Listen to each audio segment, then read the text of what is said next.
That's what I love about this community. I mean, I love this community. I told Patty LuPone, I said, I love this community because like the lesbians are on the fire department and the gays are on the beautification committee, as God intended.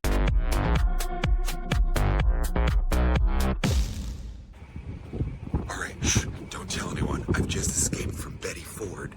You're watching Trigger Warning, and now part 2 of Animatronic. Don't listen to Daniel. I carry him all the time. She's gonna tell you about the Ice Palace. I think they know I've left. So real quickly, can I just, for our listeners, Yes.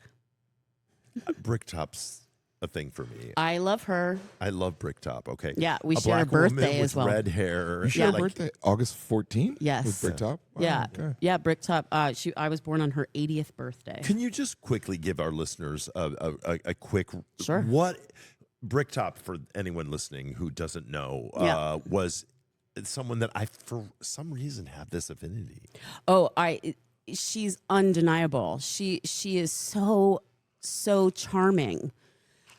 A black woman with red hair, Yes. fire red hair, Yeah. who created all these things. Go ahead. So Bricktop is a black woman from West Virginia whose mother was born 2 years before the Emancipation Proclamation.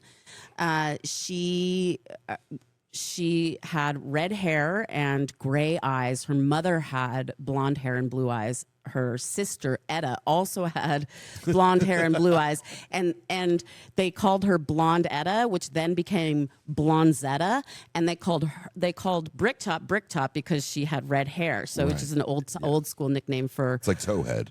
It's like Towhead, and we 100% need to bring Bricktop back. Absolutely. I'm definitely a Bricktop. So much better than a ginger. I'm not a ginger. I'm a Bricktop. Thank you.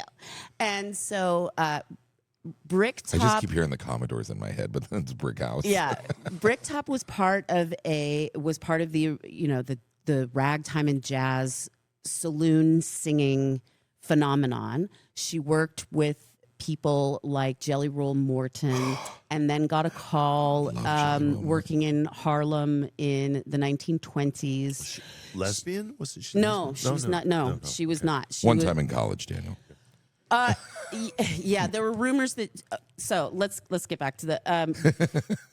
Bricktop was a saloon singer and a hostess. Yes. And then she gets a call from Eugene Bullard in Paris to come over and be part of the burgeoning Harlem and Montmartre scene, where jazz was going crazy. So this is Paris in between the wars, which is a time that I am absolutely obsessed with. 100%, yeah. Paris between the world wars is just like Good Time Sally Central. Isn't it like Kurt Weill? No? Yeah, I mean, I think he's more Weimar, but don't it's quote around me the on same that. time. You know, But it's just the yes, same time. Yeah, it's same all time. that. But same- that all whole that same area time. of the world, like 1920 to Piaf? 35. Was it Piaf? Piaf? Yeah, Yeah, I think absolutely. so, yeah. But those 15 years there, like 1920 and 1935, I saw were Meow just Meow like, the other night, and it was like all that kind of music, Meow Meow. Yo, I love Meow Meow. And she's was like, amazing. fucking make if She's we're gonna incredible. I've been trying to get her here. On Oh, podcast. she would be incredible. Yeah. I've had her here before, but I would love to get her back. Yeah, Anyway. she's fantastic. She's amazing. So, Bricktop became a hostess entertainer in Paris. She introduced the Charleston to Paris. wow. And she started working at a place called Le Grand Duc, and then became the manager, and then opened her own string of establishments, starting in Paris in the 20s, and then she moved when World War II started. She moved to Mexico City, and then was part of the scene in Mexico City, which was, the golden age of Mexican cinema, Right, and the 60s, right? 40s. 40s, sorry. And at that time, Mexico City was, I think, the 4th largest city in North America, and was absolutely just glittering, glittering. Our with bathroom in Mexico is all Mexican actresses from the golden age. Yeah. obsessed. Yeah, Dolores Del Rio. Yes. So good. Yes. Obsessed. Obsessed. And so she had a club in Mexico City. Then she What was the club in Mexico City called? Do you recall? Bricktops. It was always Bricktops. called, yeah. It was Everything always, she it's did was always, Bricktops. Yeah, it was Yeah. always It's like called Trump. Bricktops. She's smart. Yeah. It's about branding. Yeah, and then Rome then she went to Rome in the 1950s. So the Dolce Vita era Rome, she brought back.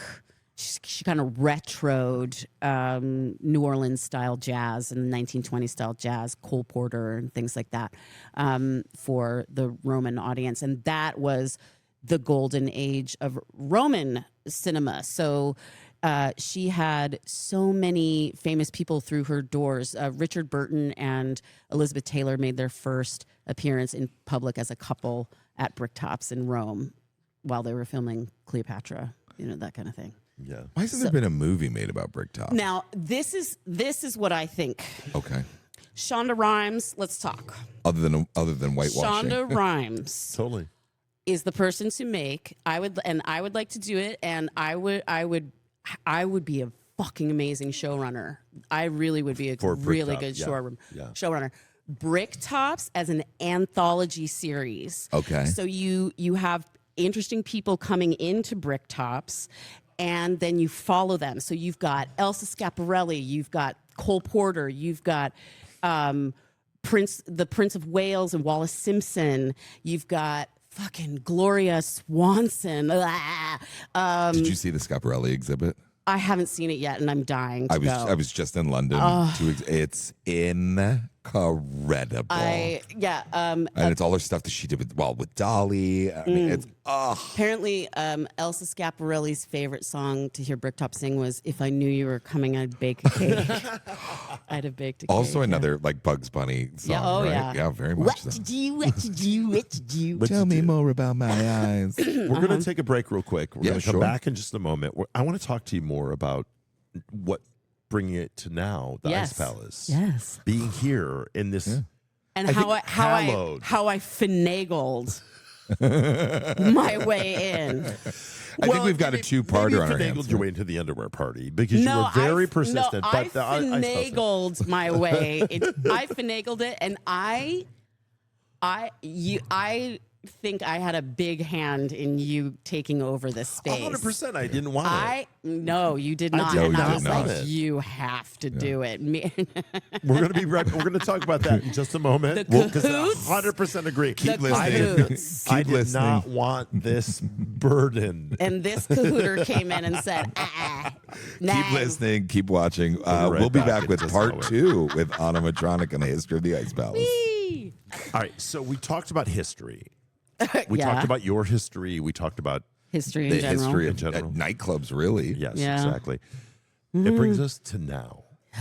We're sitting in what I would say is The most iconic queer club in the world. I feel very honored to be. I'm not even like when it came up that we were going to take over the Ice Palace or we had the opportunity. I was like, We were eyeball deep in Red Eye. we were just literally about to open a club where we were building in the city, and I was like, we don't have the money, we don't have the, And you were looking at Mexico too, I think. Yeah, right? I was starting Mexico at the time, and so all of a sudden it was like, how am I going to do this? But you said, You have to do it. and you were right. You have to do it. I was like, you guys have to do it. You're the only people who understand. And we had been talking about it for years. I agree. We had been talking about it for years, and I had been saying, Daniel, when you take over the Ice Palace, you are going to install me as the house historian, because the Our very first dramaturge. the very first time I came to the Ice Palace, I was very excited to come to the Ice Palace. Yeah. For Carol. But I was also very excited to come to the Ice Palace because the Ice Palace has a history that is deeply linked with the history of disco. And I love disco, and I love disco history. Disco is where nightlife as we know it became codified, where DJ culture was born. I agree. Yeah. And the Ice Palace has been open in an unbroken chain since 1970. It was there at the beginnings of nightlife and gay culture, And it still is. And I say this all the time, you can't dance to disco at Paradise Garage. You can't dance to disco at the Loft. Yes. You can go see a show at Studio 54, but you can't dance to disco at Studio 54. The Saint, yes, you exactly. can't. The Saint is a fucking bank. Yes, I agree. I agree. Yes, So, 100%. 100%. But you can come to the Ice Palace and dance to disco. And it's not even like when you go to like in Nashville, they have the the Grand Ole Opry. Yeah. They only have like a piece of wood in the middle of because it's all burnt down. Right. They only have like a piece of wood that big now, which left. This is still the original building. Yeah. Yeah. Yeah. With, some girders that had to be put in because there was a fire and this, that, whatever. Or, it's like the old girl needed some tape and string. Yeah, no, totally. But hello. And that was my reaction when I first came here. I was so excited to come to the Ice Palace because of its place in disco history. And when I walked up the ramp, I thought to myself, oh, nobody loves this place right now. Right. Yeah. This place isn't 100%. being loved and appreciated and treated with the respect that it so richly deserves. We do not have temples of nightlife culture. We don't have churches. There aren't archiving nightlife culture has really only kind of been a recent thing. Right. And so this is really the last 15, 20 important. years is when it's really kind of had its thing. And that's why I say frequently, I mean, I know I'm repeating myself like a broken record, but we never call ourselves like the owners of the Ice Palace. I always say we're the stewards. Yeah. And like we really inherited something that had an owner for 20 years and was kind of like squeezing the bitch for blood from a stone. Why I say he was the worst thing to happen to gay culture since AIDS. Yeah, absolutely. Was Dr. Frank, Dr. the guy who Frank, owned this place. He was the worst thing ever. Whatever, I don't want to talk. But he was paying the worst person. I literally and was paying his bills based on your underwear party. Nothing else was he's the worst worth person I've ever met. Like, he's just like awful. But I mean, and you know a lot of terrible people. Horrible people. Terrible like, he was people. the worst. But we were really fortunate to have people like Anna, like Austin Derrick, like Anna's husband, Seth Kirby, who we now have a team between the four stewards that are the Red Eye guys, our dramaturg, Animatronic, our sound wizard, Austin, and our lighting designer, Anna's Seth, husband, I mean, Seth. fucking last night. Everyone, it was crazy. The lights were crazy last night. So good. It's so good. The new lights are so good. Yeah. But everyone has a passion, and it's not something that can be done by one person, right? No. So somebody's got a music totally. passion, somebody's got an audio passion, someone's got a lighting passion, someone has a detail passion, a cocktail recipe.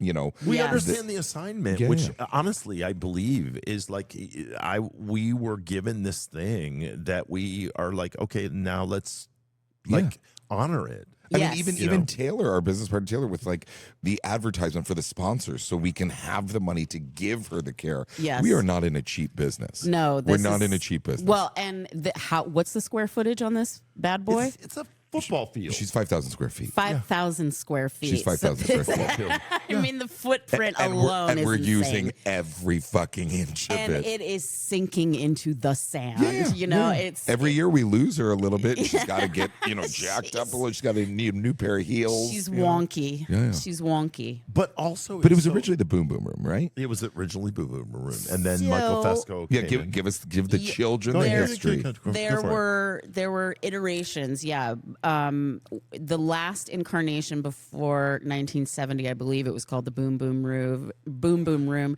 It was also called the Bat Cave briefly, and it was also called Tiffany Au Go Go at one point because there were This is all news to me. tables and Tiffany lamps, like Tiffany style lamps that were Right. hung over the tables. And if you go to the Cherry Grove archives, I believe they have some beautiful photos of like when it was originally the ice. There was like you had to walk down, and the bar was in this circular center. It was all silver. It was all silver. Yeah. Yes. And imagine all the lights were like incandescent Yeah, par no, totally. cans. That's It why- had to that's be why Michael 1,000 Fesco- degrees in here. Michael yeah. Fesco, who was the guy that named it the Ice Palace, said he wanted to name it that because it was so hot in Yes. Yeah. Yes. And he named it after F. Scott Fitzgerald. An F. Scott Fitzgerald Yeah. story, Exactly. yes. And it's built on the original grove of black cherry trees, which is where we get Cherry Grove from. That's correct. So it was the Perkinsons who opened the first inn on Fire Island, named it Cherry Grove for the grove of black cherry trees. They were all destroyed in the 1938 hurricane. That's why there aren't anymore. It's not the Ice Palace's fault. They weren't here. And then Perkinsons sold, and then it became Duffy's. Yes. And then Duffy's burnt down in 1956, and then this current building that we are in now was built and opened in 1957. Which, the reason there were those metal girders between there was a fire. Yeah. And those went across, and then they put them in to cinch it. She survived. Yeah. The hotel did not. The hotel burned down in 2008. Yeah, something like that. Yeah. Somewhere around It's there. not a bad thing. What's your... But what they put up is the worst is thing. a travesty. Dr. Frank, once again. Is he a touched it. travesty, Yeah, I totally and agree. that taking out the balconies was such a bad idea. It's terrible. They had And these beautiful walk-around wraparounds where you could And cruise. you know why he I did know. that. You know why he And did that, also, because it's my people didn't. least favorite color Ugh. for a house: the color of butter, Yes. Yeah. It is butter. butter yellow. What do you have? Not to put you on the Sorry. spot, but whatever. Do you have one deep cut favorite fact about the Ice Palace?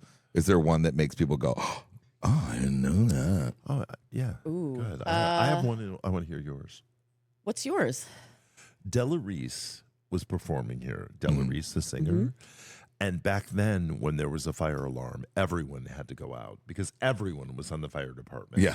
Because there was literally, you had buckets. Yeah. And she was doing a show, and the fire alarm went off. And as I've been told by people, everyone just got up and walked out Of Del Reese's show And to she go was handle the told- fire. She was like, "Come on, in my house, in my house." And they're like, nope, sorry, gotta everyone go. walked out, and she was performing, and she was like, all of a sudden it was empty, and they all ran to go. That's what pour this one. community does, though. That's what I love about this community. I mean, I love this community. I told Patty LuPone, I said, I love this community because the lesbians are on the fire department and the gays are on the beautification committee, as God intended. Yeah. It's I guess my favorite deep cut fact is that Jimmy Daniels, who was part of the gay Harlem Renaissance, was the maitre d' here for years and years and years. and it was the black yeah. guy, Yeah, which is black shocking. gay man. Yeah. And yes, he was incredible. I also love the fact of not love, but I like to tell people about the ramp and why the ramp was built, not just for accessibility, but to also count people, because prior to 1970, it was illegal for same-gender couples to dance together. And there had to be one woman for every 3 men. Yes. And so they had to ensure that, because if they were raided by police, they could do a head count. They could lose their liquor license. Wow. Yeah. So they would have I remember hearing about this. They would have a person on a step ladder or ladder, just looking around and Or like lifeguard chairs with flashlights. flashing light. Crazy. If a guy and two guys danced, they would flash them. Yeah. That's It's so nuts. crazy. It's so crazy. It's wild to think that we've got a nice little plaque from Guinness Book of World Records for the oldest continuous running queer venue in the world. And it's crazy to think that it was all going on while the DSM still said it was a mental disease. Yeah. And it was illegal to be a homosexual in the United States. Yeah. And this place was rocking and fucking rolling, giving people a safe haven. It's been Yes. through a lot of iterations. That's why it needs the care that everyone gives it. Well, I've you been know? here for 25 years in this building, 25 years, a quarter of a fucking century. I've been standing here. I've seen it through a lot of different things. And I will say that right now, this period is very exciting. And my mission here as the priestess of the palace is to restore the prestige that this place once held, which was huge on the world stage for disco and DJ culture. Roy Thode, who is pictured on the doors outside, in the DJ booth. He DJ'd in the back, and his Saturday nights here were wall to wall people. Yeah. Wall to wall. You just couldn't move. I'd get I had an amazing experience where a guy said, "Oh yeah, I mean back in the day, I just put on my black Speedo and walk from the Pines down the beach and then just walk off the beach and onto the dance floor. And Amazing. Dance all night in my Speedo and bare feet." And It's still that way on "Fuck Friday yeah." nights. The kids is. just come half It dressed. is. That's what Yeah. I love about Johnny Darnell is that he saw that picture outside of all the guys like dancing and stuff like that. And he goes, people want to say to me that everything was better back then. He goes, I was there. And that's basically what Friday nights It's is. still Yeah. that way. Or yeah. Saturdays with Mother Disco or different, things that we do. It's not like it's all lost. It's just morphed. Right. Yeah. And I think to Anna's point, like we're there and we're just like maybe one more season away from this being one of those places that people talk about. Oh, I spun at this club. I spun at this club. Oh, have you played? Yeah. I think we're right there. Like, oh, you got to play the Ice Palace. Yeah. Yeah. My last question. Yes. It's 1:00 in the morning. You're DJing the party of your life. Okay. What is the track that you hit? The track that you go, this is the track. I know this might be a moment you want to take a break. Keep pushing on. Things are gonna get better. It won't take long. Keep on pushing to the top. Who's that? Anaya Day and Oh, Boris she's gonna be Duplass. here. She's going to be here for Juneteenth. I know. I can't wait. Oh my God, that's so great. I love that song. That's probably. Is that the one that, like, if you go home and you didn't get to drop in your set, you're like, oh, Usually, I actually last night I played the song that I go home and I listen to, which is a song like whenever I've played it, it doesn't really work. Like people don't. I can be accused of having like really dark and hard taste, and so eyeliner taste. yeah. And this is one of those tracks. I don't even know who it's by, but it's called What's Up. And yeah, it's just one of those songs that I played it last night but I probably won't next week. It's hard to know. It's one of those things. My favorite club track is Pure Pleasure Seeker by Maloko. Oh, And it does not work. No, it doesn't work in a club. No. But it's such a great song. It is a great song. It is a great song. I also love the thing that I love about that song is that the chorus doesn't come in until 4 minutes into the song, which is freaking great. Yeah. It's just like Yeah. dun dun dun dun dun dun. It's such It's a shame. No more Maloko. Yeah, I know. Yeah. I know. She's transphobic. Yeah, fuck that. Fuck those people. Fuck I that. love you so much. Fuck turf. I know, Shit. she's Fuck so- the turf. Wait, I'd be remiss if I didn't bring this up, though, because we talk so much about Fridays and Saturday nights and, Okay. big DJ stuff. Yeah. You've started a party here on Tuesdays Yes. called Queerdo. Yes. That is, for me, it's such a special thing because it's Me too. those songs that, like, all of us audiophiles and, like, deep listeners, like, you don't get to hear that but it's dance floor worthy music. Of course. But you don't hear it on Fridays and Saturdays. Okay, and this is you know? what really bothers me about millennials. I'm sorry. I chalk it up to y'all having Neptune and Capricorn rather than Neptune and Sagittarius. Gen X has Neptune and Sagittarius, which is such a much better placement for Neptune in everybody's chart. But the commercialism that is rampant in kind of queer culture bothers me. Like that And song of the summer stuff. Like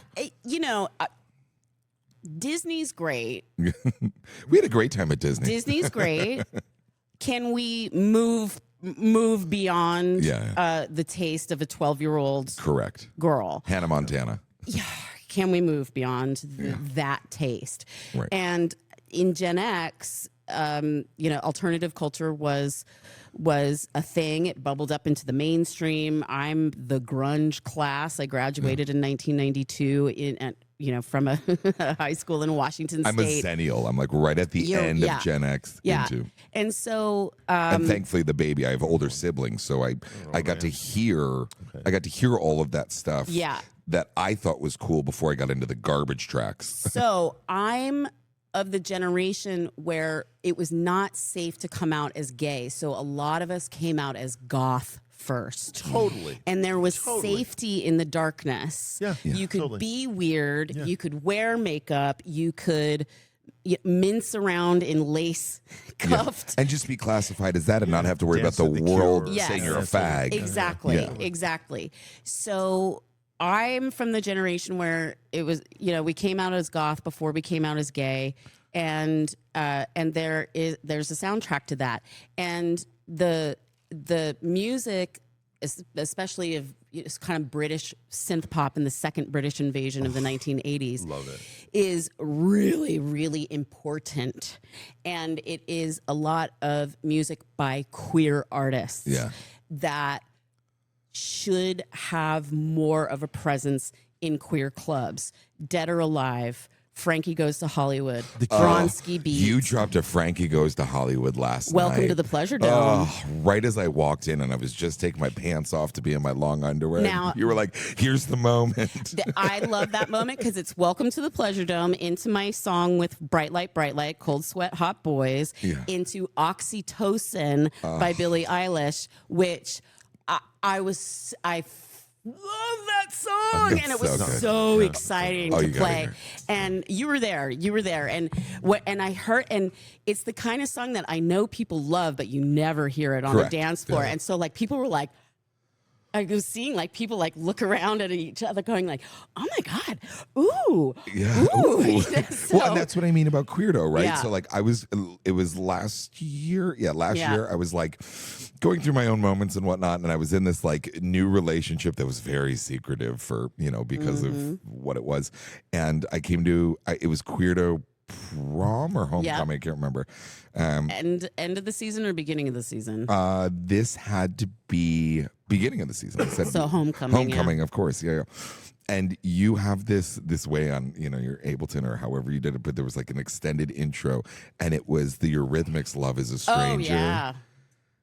You don't hear that banger on a dance floor ever, but where you dropped it in and you look around, it's all these goth kids like getting to have the homecoming they probably didn't have. Yes. And I'm in this lovey-dovey place, but I'm dancing by myself.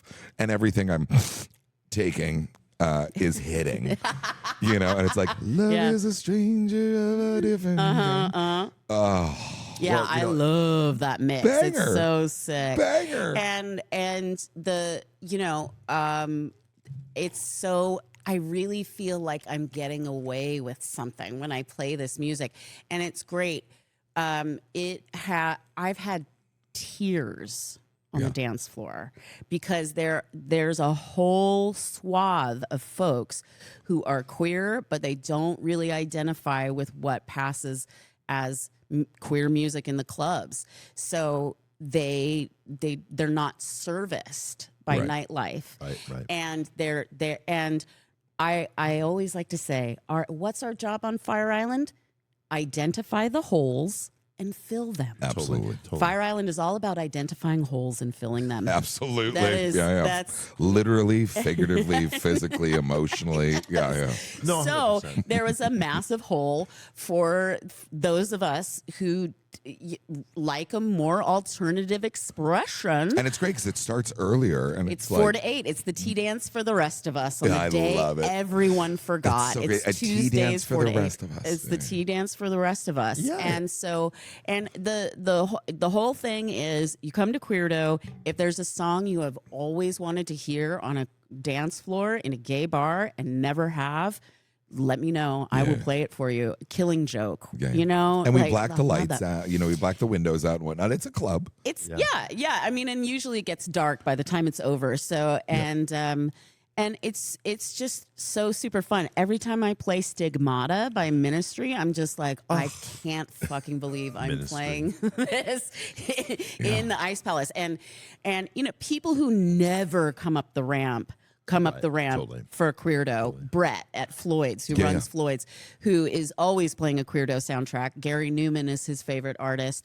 He's like, I love Gary Newman. And Brett comes up the ramp for this, and he's just like, I love this party so much. And Chris Fox and Maddie Glitterati come, and they're just like, this is my party, you know. Yeah. And so and it's me playing for my 15-year-old self every week. 100%. Every I week. came out to all of that. So The Cure, Bananarama, you know, all of that. Yeah, Depeche Mode, all of that stuff. Love I mean, it Depeche was, Mode. it Depeche was an Mode. amazing Sexy. time. of Depeche music. Mode sexy. Well, we love you, and we can't get enough of you. Oh, well, thank you. But it is that time in the show. Well, just because we have to get a boat off this. Yeah, because we do have to go vote off this island, and we have to go run another one of your parties in the Oh, city. I cannot believe we're doing and I have to set up another podcast, a podcast in an Oh, my hour and a half. God. Yeah, of we're a bunch of doing podcast. naked boys. Yeah, Oh, totally. wow. Are they going to be naked on the podcast? Well, it's the I don't know. Well, It's yeah, not 'cause visual I think tonight. tonight's not visual, but Yeah, also totally. tonight is the D World underwear party kickoff in town. Yeah, I did that before I Sure. realized Yeah, we were doing it last night because Adam talked me into last night. Yeah, too. yeah. So it was a lot. It's been a lot. So I'm like not used to doing back-to-back Yeah. party. I'm used to Mexico, where You're wearing the same shorts for 7 days. just kind of everything's manana. Manana. Anyway, I love you, kitten. I love you. Do you have a trigger warning? Do you have something that triggers you? Whom?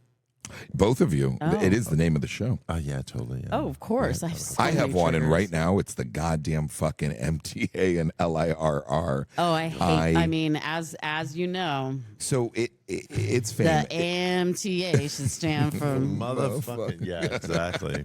But You it's know, like fuck the MTA. so it's already there's something beautiful and something terrible about coming out to Fire Island and like the journey it takes, right? Like there's this special thing about going to Penn Station, Yeah. seeing where the track is for your train to Babylon. It's normally 19. Sometimes they fuck it up a little bit.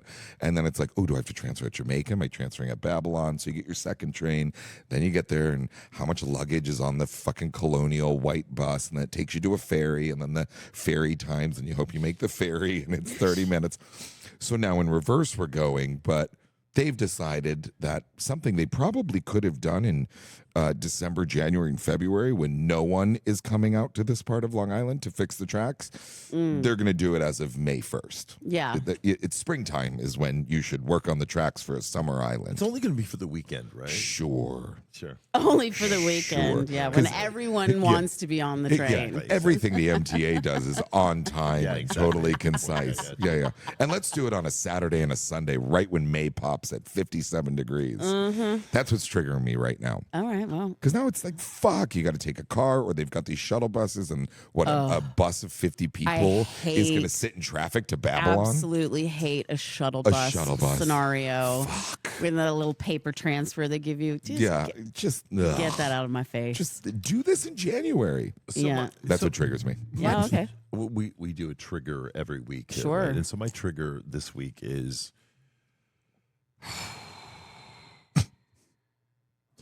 I hate it when people think because I have a chihuahua that it somehow That you're gay? emasculates me. Oh. Emasculates me. Oh, yeah. So last week I was walking Tabasco outside, and this guy's like, "You need a man-sized dog. That's not a man's dog." Like, and it only, That whole terminology of like man up and like a man's dog and and it really dressed hit like a me, man. and I realized the reason it bothered me is because I have that sometimes with people where they're like, yeah, you with your little chihuahua, and they kind of like want to, like when I cook, people think that like it is less masculine, so like. That's such kind like of- leftover bullshit, right? Yeah, I get a little bit triggered by people kind of thinking that because I love this little creature who is I mean, look at him, fucking incredible. Who has the personality of a Rottweiler, in my But they opinion. want to let go. They want to emasculate me, but this is my trigger. Emasculating me is somehow thinking that being feminine is bad. Is a bad thing, right? Yeah. Exactly. Yeah. So it's like a little bit saying like, "Oh, you're not a real man," and it's You're like, I you love know my what? Coco Vaughn and my fucking Chihuahua. Yeah, and it's like a little bit like as if like because I love this dog that like I'm somehow less than because they think that feminine is less than. Yeah. Do you And I remember don't that think book, Real Men Don't Eat Quiche? Remember that book in the Yes, I do, 1980s? yes. I was just thinking about that. What a fucking stupid bullshit thing We have that this was. thing in this culture, which is like, Yeah. if you're nurturing or you're warm or you like, Yeah. whatever, that somehow people kind of think like It's like when people say, oh, your feminine side. And it's Yeah. like, no, just part of me. I'm Yeah. part Donnie and Yeah. part Marie. Yeah, absolutely. And everyone is, God damn it. Yeah. Yeah. And nowadays, a little more Marie. Lately, okay. So the whole thing on it is I've been bottoming a little bit more lately, even though I don't have an ass anymore because I've been on the GLPs, whatever. Mama's getting her bell rung. And Patty LuPone's here. She's here for your masculine energy. And even he is like calling me helium heels because I've bottomed a little bit more. Yeah, it's that she's got her ankle earrings on. I actually texted the guy that rails me and said that. Yeah. Anyway, I had a friend whose drag name was Helium Heels. Yeah. Oh, really? Yeah. okay, the best drag name that I've heard in years, she reached out to me to work with us, is Wilma Carstart. And the problem was they reach out to you and like you don't know if it's Instagram or Facebook or whatever. So I don't know how to respond to her because I want to book Wilma Carstart. Absolutely. I have the best drag king name. Okay. Right? Ready? Yeah. Last name, Petty, Petty. Last name, buddy. First name, Manuel, but you can call me Manny. Manny Betty. That's a good one. That's a I good know. one. Isn't that good? Yeah. Isn't that good? Do you have a trigger, Anna? I mean, like everything in the Trump administration is a yeah. fucking trigger. Time to be alive, Yeah. I hate Mike Johnson. Mike Johnson. Speaker Mike Johnson's such a shitbag. He's the guy, he's 2 years older than me. He reminds me of the ignorant dudes I went to high school with who would sit in the back all like, well, the Bible, oh, I'll shove that fucking Bible straight up your Leviticus. Totally. And those are the people that are like the least Christian people in the world. You know he has a Grinder account. Absolutely. You know that motherfucker Yes. has a Grinder account. Him and Lindsay are sharing Oh, fucking profiles. 100%. 100%. A little fucking pissant. Squeaker of the house. But it's always been that way. Like people forget, like gambling was outlawed in the United States, but like George Washington and Thomas Jefferson would get together and host poker parties. 'Cause they were Sure. I obsessed mean, with the- prohibition. Yeah, exactly. All of it. And prohibition had and we don't talk about this at all, but prohibition had a deeply, deeply anti-German thing. Absolutely, with because it. of the beer. Because of beer. And there used to be beer stein. The whole reason why we have pint glasses and not handles is because of prohibition, because there were beer stein smashing parties. And like there was a the record crashing during rock and there roll. was Disco a sucks. there was a German dog breed killing event once in like Ohio where they killed a bunch of dachshunds and German shepherds. German shepherds, and Dobermans, and like And Rottweilers. all that, and so Ohio sucks. and the United States really sucks. I know, but Ohio's in that like way. the microcosm. Yeah, So like I'm from there, so I kind of feel like the anti-German sentiment Also produces a lot of the presidents. Chinese Exclusion Act, like if you get into that, the Zoot Suit riots, all that stuff. It's all like teetotaler people though too. Like the and- Chinese thing was the gambling thing, the German thing was the drinking also thing. the race riots and the rampant the veterans coming back home from the United States, basically going on a killing spree of black people post World War I. Fuck this, fuck this So you're country. triggered by the U.S. government. I am quite triggered by the United States history. Full stop. You know what triggers me? I can't. I mean, I can say Oregon, I can say Minnesota, I can say Ronkonkoma and those sorts of words, but I don't know a single word in the Cherokee language or the Tlingit language or any of the indigenous cultures of this country. That is insane to me. Yeah, because we just That's teach. insane to me. I think all the left it time, out, like, yeah. Well, we teach the American Revolution. We don't teach anything what before. would this country be like if we actually honored the treaties that we signed with indigenous tribes? It'd probably be a wonderful place if we actually kept our word. I think about that all the time.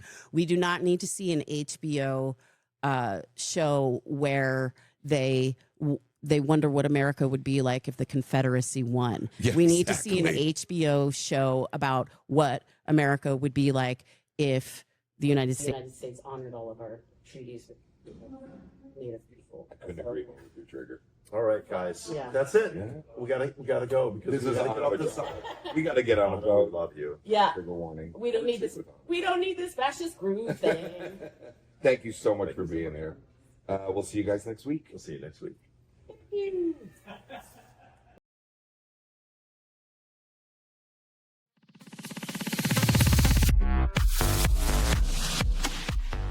Trigger Warning, hosted by Daniel Nardicio and Adam Meathammer Klesch, is a Pride House Media production and produced by Josh Rosenzweig. Please note the views reflected in this podcast do not represent the views of Red Eye, the Ice Palace, or any of its subsidiaries. And any reference to scat, shrimping, upper deckers, skanks, masturbating, rump riding, wolf bagging, Cleveland steamers, jiggly puffing, rusty trombones, Cosby sweaters, Mexican pancakes, and Alabama hot pockets are the views of Mr. Nardicio, Mr. Klesch, and his listeners, not the establishment. If you are offended, please seek immediate psychiatric attention. If you enjoyed this episode, please subscribe wherever you listen to podcasts. And while you're there, leave us a rating and review. It really helps others discover the show. And if you didn't enjoy this episode, don't tell anyone. Stay connected and join the conversation by following us on Trigger Warning Podcast. And you can send us your questions or hate mail to triggered@triggerwarning.com.